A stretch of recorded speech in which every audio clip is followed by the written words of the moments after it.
एक ऐसी कहानी जो एक निंजा का पूरा खानदान एक ही दिन में मिटा दिया जाता है, लेकिन उसके खून की एक बूंद बन जाती है एक पूरी दुनिया की आखिरी उम्मीद। क्या वो अपना बदला ले पाएगा?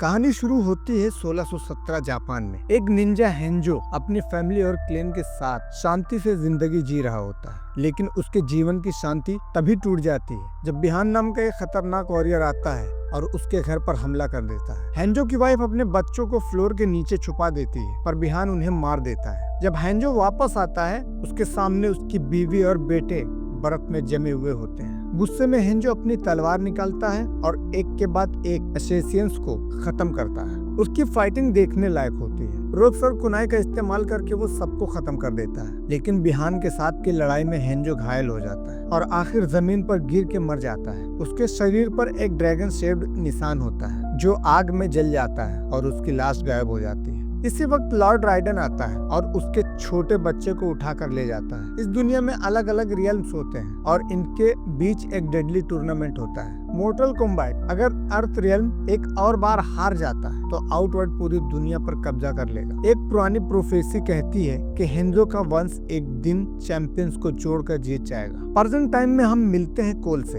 एक एमएमए फाइटर जो केज फाइट में हार जाता है। उसके पास एक ड्रैगन शेप्ड मार्क है जो असल में एक साइन है कि वो चोजन चैंपियन है। उससे अप्रोच करता है जैक, एक सोल्जर जो उससे वार्न करता है कि एक बड़े खतरे का सामना उसे करना पड़ेगा। दूसरी तरफ आउटवर्ड में बिहान अब बन चुका है सब जीरो। उसके मास्टर सैंगशुंग उसे अर्थ के चैंपियंस को मार देने का हुक्म देते हैं ताकि टूर्नामेंट होने से पहले ही जीत जाए। सब जीरो अपनी बर्फ की शक्ति से कोल और उसकी फैमिली पर हमला करता है, लेकिन जैक्स उन्हें बचा कर ले जाता है। एक खतरनाक फाइट में सब जीरो जैक्स के दोनों हाथ जमा देता है और उन्हें तोड़ डालता है, ये सोचकर कि जैक्स मर गया। कोल को जैक्स एक एड्रेस देता है सोनिया के पास जाने के लिए। वहाँ उसे पता चलता है कि सोनिया और जैक्स सालों से इसी ड्रैगन मार्क और मोर्टल कॉम्बैट के लीजेंड्स की रिसर्च कर रहे हैं। वहाँ उनके साथ होता है कानो, एक मर्सेनरी जो मजाक में सबको इरिटेट करता है। तीनों पर एक इनविजिबल मॉन्स्टर रेप्टाइल का हमला करता है, जिसे कानो आखिरकार दिल चीर कर मार देता है। उसके बाद कानो उन्हें टेंपल का रास्ता बताता है जहाँ चैंपियंस ट्रेन करते हैं। टेंपल में उन्हें मिलते हैं ल्यू कांग, दोनों चैंपियंस अपनी पावर के साथ, जहाँ जैक्स को नए मैकेनिकल आर्म्स दिए जाते हैं। लॉर्ड राइडन भी वहाँ होता है जो बताता है कि आउटवर्ड ने 9 टूर्नामेंट्स जीत करके जीते हैं और अब अगर एक और जीत गए तो अर्थ खत्म हो जाएगा। ट्रेनिंग शुरू होती,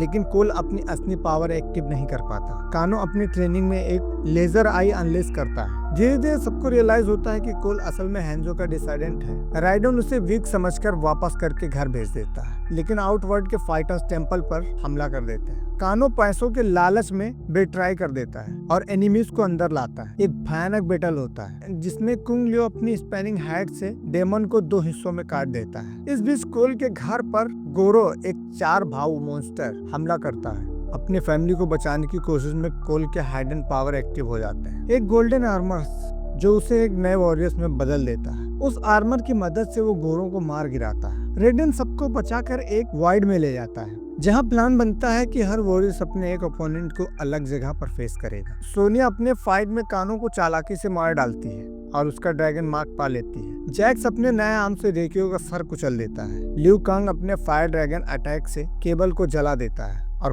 कोल और सोनिया मिलकर मोलिना को खत्म करते हैं। सबसे बड़ा फाइट होता है सब जीरो के खिलाफ। वो कोल की फैमिली को बर्फ में जमा कर उसे मजबूर करता है, लेकिन कोल हेंजो का पुराना कुनाई निकालता है जिसमें उसका खून गिरता है और वो आग पकड़ लेता है। इसी से वापस आता है हेंजो जो अब बन चुका है स्कॉर्पियन। स्कॉर्पियन और कोल मिलकर सब जीरो से लड़ते हैं। एक जबरदस्त फाइट के बाद स्कॉर्पियन अपने फायर ब्रेथ से सब जीरो को जलाकर खत्म कर देता है, लेकिन सांगशुंग कह जाता है ये तो बस शुरुआत है और राइडन बताता है कि असली मोर्टल कॉम्बैट अभी आना बाकी है। कोल को अब नए वॉरियर्स ढूंढने पड़ेंगे ताकि अर्थ रियल्म्स की टीम बन सके। कहानी यही खत्म नहीं होती है, लेकिन असली जंग अभी शुरू भी नहीं हुई।